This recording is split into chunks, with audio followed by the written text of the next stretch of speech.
في 10 فبراير عام 2025 اهتزت الأرض في المغرب. أعلن المعهد الوطني للجيوفيزياء عن وقوع الحدث الزلزالي.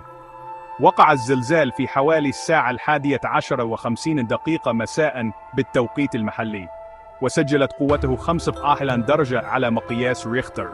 كان مركز الزلزال يقع على بعد 15 كيلومترا شرق القصر الكبير. هذه المنطقة قريبة من بلدة تافت في جهة طنجة تطوان الحسيمة. وبشكل أكثر تحديدا نشأ الزلزال في بريشكا. بريشكا هي جماعة قروية داخل إقليم وزان. هذه المنطقة من المغرب معرضة للنشاط الزلزالي. تلتقي الصفائح التكتونية الأفريقية والأوراسية في هذه المنطقة. يمكن أن تؤدي حركة هذه الصفائح إلى ضغط على طول خطوط الصدع.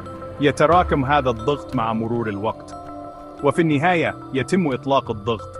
يؤدي هذا الإطلاق للطاقة إلى حدوث زلزال.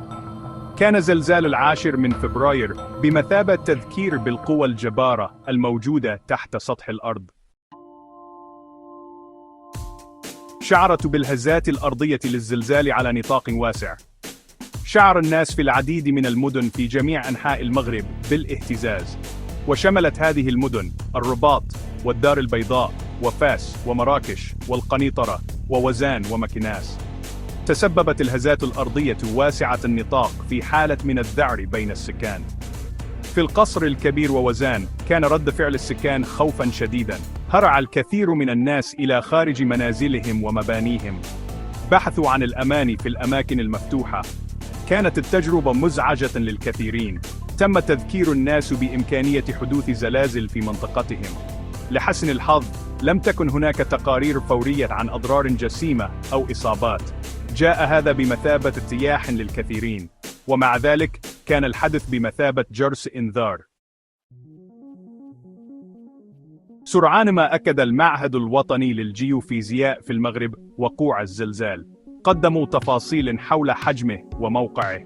كانت هذه المعلومات بالغة الأهمية لفهم نطاق الحدث. على الصعيد الدولي، أبلغت هيئة المسح الجيولوجي الأمريكية أيضاً عن الزلزال. أكدت بياناتهم نتائج السلطات المغربية.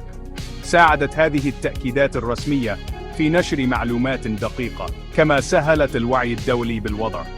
في أعقاب الزلزال، بدأت السلطات المغربية في تقييم الوضع. أرادوا تحديد ما إذا كانت هناك أي أضرار أو إصابات لم يتم الإبلاغ عنها. كما استعدت الحكومة لتقديم المساعدة إذا لزم الأمر.